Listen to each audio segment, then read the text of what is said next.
Hi, I'm Lori and welcome to my channel.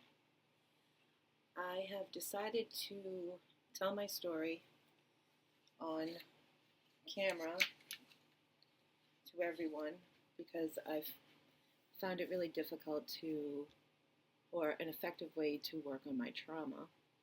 So I figure that this is probably the best way. I've been hesitant to do this because I'm camera shy.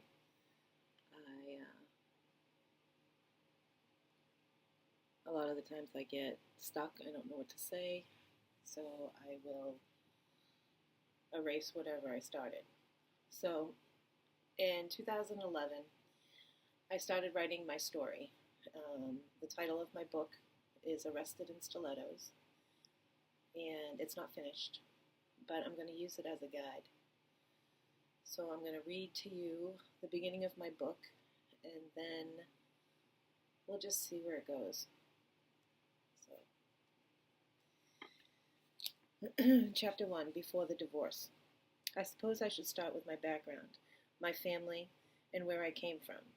I have been hesitant to write about my life because I've blocked out so much of my trauma. I only remember bits and pieces, like a slideshow. Recalling what happened when is difficult. I will do my best to be accurate. I often wonder if my memories are real, or if they are thoughts I manipulated myself to believe to be able to get through the trauma, or if I exaggerated my memories as an excuse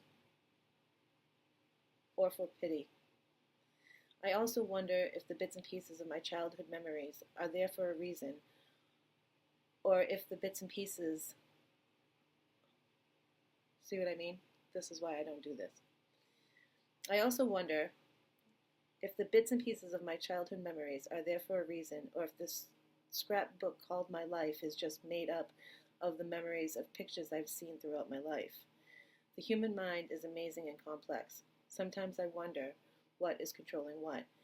Has my mind deleted information for my survival? Have I chosen to remember what was necessary to learn what I needed to learn and to become who I am becoming? My name is Lori. I'm an identical twin. My twin sister's name is Kim. We are 3 minutes apart and I am the older twin. We have an older brother who is just shy of 2 years older than us. My mom's name was Patricia, but almost everyone called her Penny. My mom was the second born of 7 kids. My father was Greg. He was an only child. We lived in a middle-class neighborhood in a town called Stoughton in Massachusetts. My mom was a stay-at-home mom and my father was a cop. I was told that my father eagerly pursued my mother and proposed nonchalantly one day. My mother's reply was, we would need a house if we wanted to get married. My father then bought the house I would grow up in. I guess she had to say yes then. My brother was born May of 1974. My father was ecstatic to have a son. Then my mother got pregnant with my sister and I. Back then, they didn't have ultrasounds unless there was a problem with the pregnancy.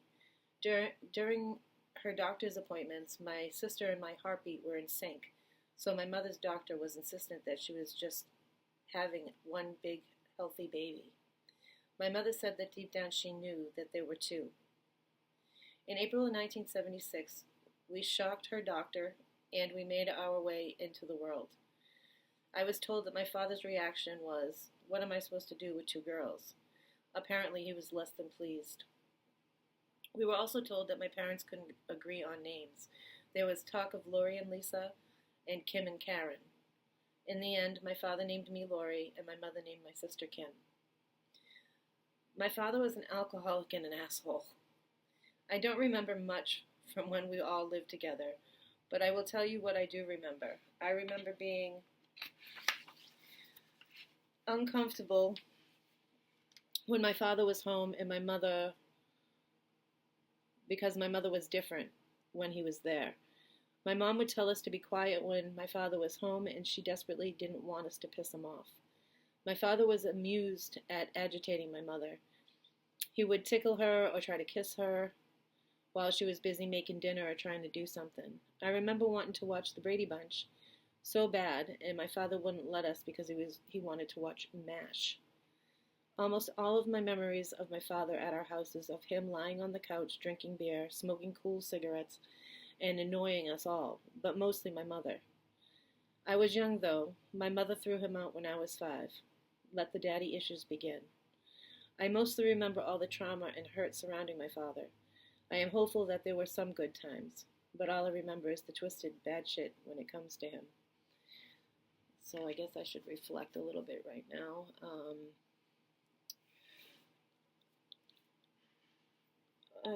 I don't really know what to say.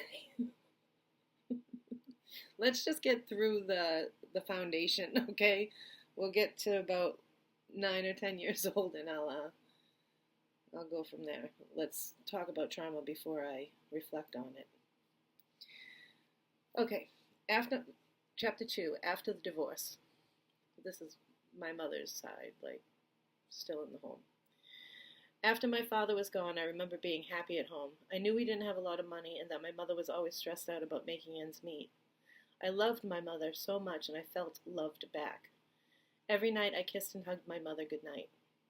My mom had a great sense of humor and I felt like I could tell her anything. I was literally crushed with guilt if I disappointed her in any way. My mother busted her ass. She worked 2 to 3 jobs to keep our house. We had to grow up quick to take care of ourselves and the house fairly young. My mom liked to drink and go out dancing She'd go out dancing and drinking when I was growing up.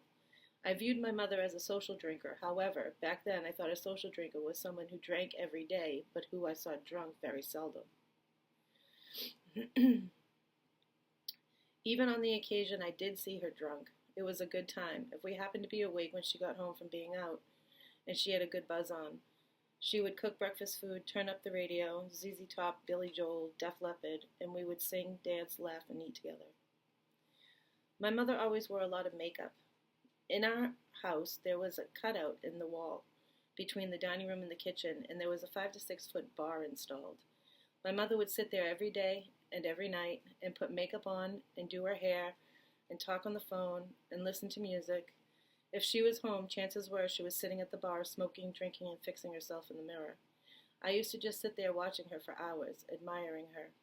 I couldn't wait until I could wear makeup too, and drink and smoke and carry on as well, I suppose. This is how I viewed her and my world for the most part before I was approximately 9 or 10 years old.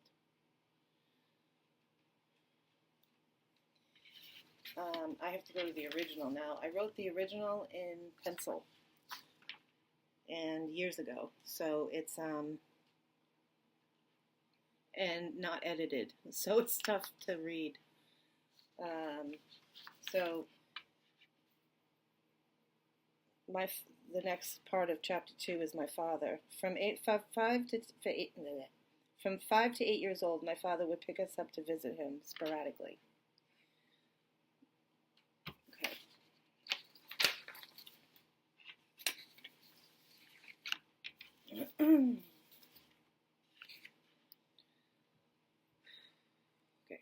My horror was going to my father's and all the drama he caused in all of our lives. Right after the divorce, I remember going with my father to my grandmother's house for visits. However, I don't remember spending much time with my father. Then my father met Gail. She had her own son, and she wanted my father all to herself. She wanted my father's life before her to disappear. I saw a lot of fucked up shit when I went there to visit. Again, it was him getting drunk on the couch, watching TV. Seemed like the only time he talked to me was when he told me to get him another beer. I only remember certain slideshows of things that happened at that house, and all of the memories are bad. Like I said, it doesn't mean that there wasn't any good. I just don't recall any. The semi-good I remember has bad results. I'll start from what I remember first. We were in Gail's car, driving to her and my father's. My sister and I were in the front seat. I was in the middle, and my sister was next to me. We were stopped at a light, and a Blazer or a Bronco was coming toward us and could not stop. It was winter, and the roads were icy. The truck hit us head-on pretty hard. No one in our car was wearing a seatbelt. We only sustained minor cuts and bruises. The worst part of it was we were in a really bad part of town. and Gail took us into a real shady bar to wait for help. I felt alone, scared, and absolutely bullshit that my father or mother wasn't there to comfort or protect me. I had never seen a place like this before. I had never seen a place or people like that before. Addicts, alcoholics, and greasy, piggish guys looking at my sister Gail and I like we were pieces of meat. A lot of my innocence was damaged that evening. Then I remember walking down the hall towards Gail and my father's bedroom, and the door was half open, and I could hear something. As I got closer, I saw my father laying at the end of the bed with his pants down. I couldn't see his face, just lower body, and Gail on her knees on the floor in front of him, caressing him, looking at me as if to make sure I saw what was going on. She gave me an evil smile and slowly but vindictively slammed the door in my face. I called for my father, but I was ignored. I cried silently. I just wanted to go home. But what could I do? I wouldn't dare ask. I don't remember seeing his penis or anything. I had no idea what was going on. I do remember her slutty, snide look and his bare legs by her face. I also remember seeing a smut magazine for the first time ever in my stepbrother Eric's room. Eric was older than us. I remember liking him and wanting him to like me.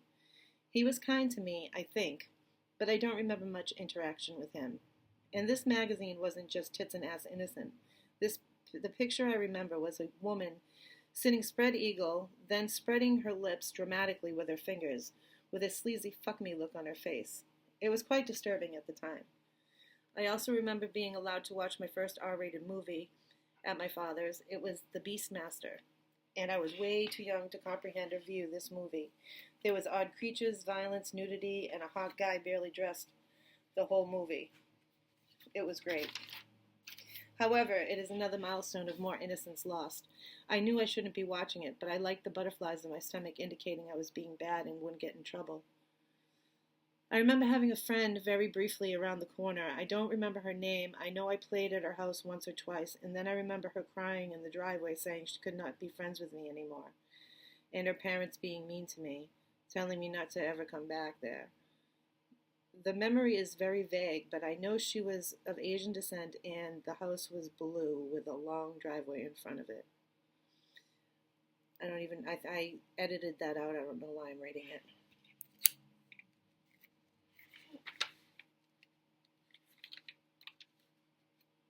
There is one thing that I do remember that I didn't write down, though.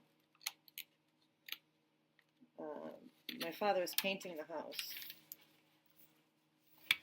and he was letting us help him for some reason. And I remember using a scraper, and I was supposed to get the old paint off, but there was a knot in the wood. There were shingles. They were wood shingles. And so I was like, oh, I should scrape this out, get this knot out of there because it's an imperfection. He'll be happy if I do that. Well, of course, I made a big divot in the wood, and he got super angry at me. And I was afraid of him.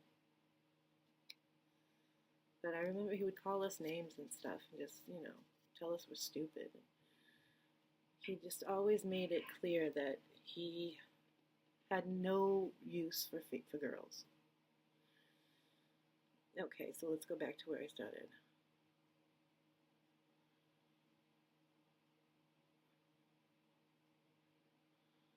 Oh, I did write about it.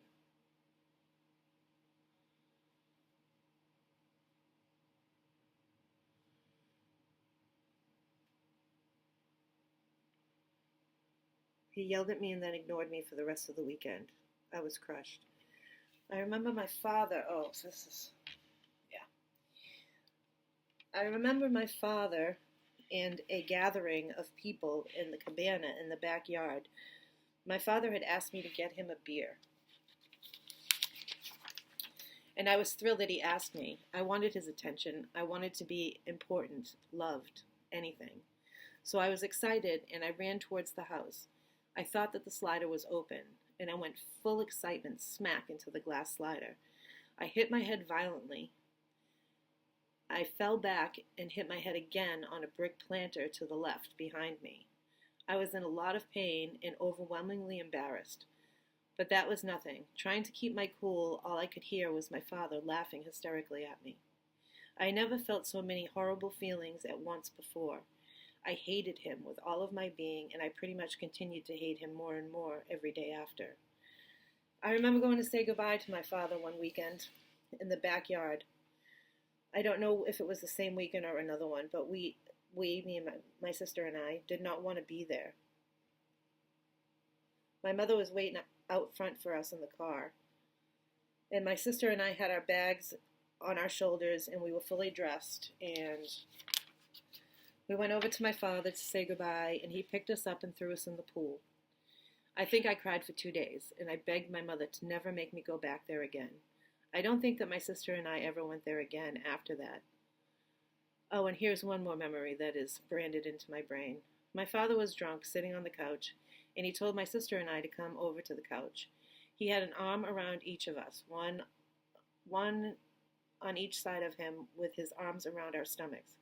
He pulled us both close to him and pulled us down back onto the couch and said, "I can't wait till you girls are 16. I didn't know what he meant at the time. I just thought he was drunk and trying to be nice or whatever. But I never forgot it, and ironically, he died just before our 15th birthday. Here's another kick in the teeth. My father fought for custody of my brother only. He succeeded. My brother lived with him shortly and then begged my mother to come home.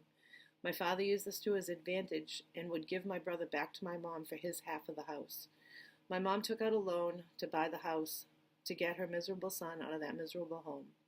That's when life got really tough. My mother was now drowning financially.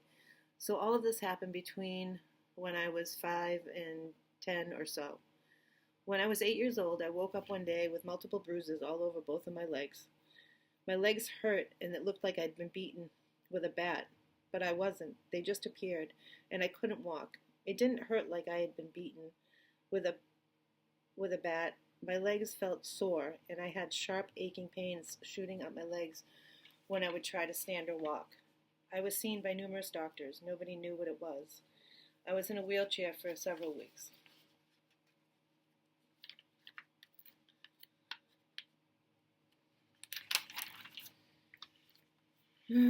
I finally saw a specialist who said it was all in my head. I was making myself ill. My mother was wore out, and she screamed at me to walk and cried in desperation. I did not want to cause her pain, so I got up and I walked. That was it. It went away. Back then, therapy wasn't real big. But hey, here's your sign. Obviously, there's a problem. A child gives herself a physician's stumping disease. Hello, we have some mental health issues here. Help that child. Keep an eye on that one, right? Nope. It was just a story to tell, shrugged off as attention-seeking. Just simple child looking for attention. Guess again, kids. That's okay, we'll do it the stone-cold hard way. Let her destroy herself completely, hate herself, attempt suicide, and then she can slowly put the pieces back together. But I'm not bitter. Anywho, everything happens for a reason. And that was the beginning of my struggle, my pain, my issues. Financial ruins sets in, and so does a long, agonizing list of loser men in my mom's life, and ours. Guy after guy moves in to help financially, the next worse than the prior. And boy, does this get juicy. I think I'm going to stop here. But, so this is the background. This is the beginning of the end, I guess. No, but yeah, so I remember being alone a lot at home because my mother worked all the time. My mother never asked me if I did my homework, or it was just like understood, like back then, if you were a female, that you were going to get married and have kids. So they didn't even care about education, like, or just, we were just feral children. Like, my mother wouldn't even let us in the house on the weekends. She'd like lock us out. So,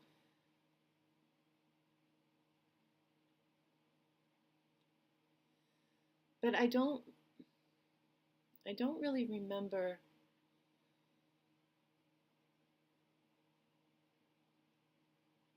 other than being 8 years old and doing, obviously I was stressed out. Obviously I was having issues with the divorce and whatever was going on because my father's new wife was calling my house drunk, screaming at my mother and shit and stuff like that. And my father obviously didn't give a shit about us. The only time he never gave us any kind of, birthday or Christmas gifts unless a court date was coming up.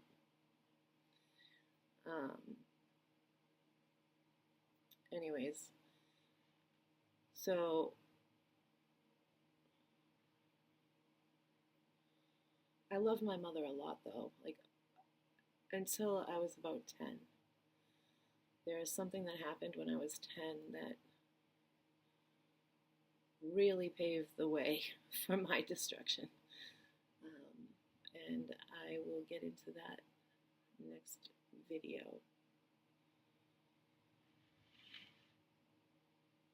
Okay, I'm not going to edit.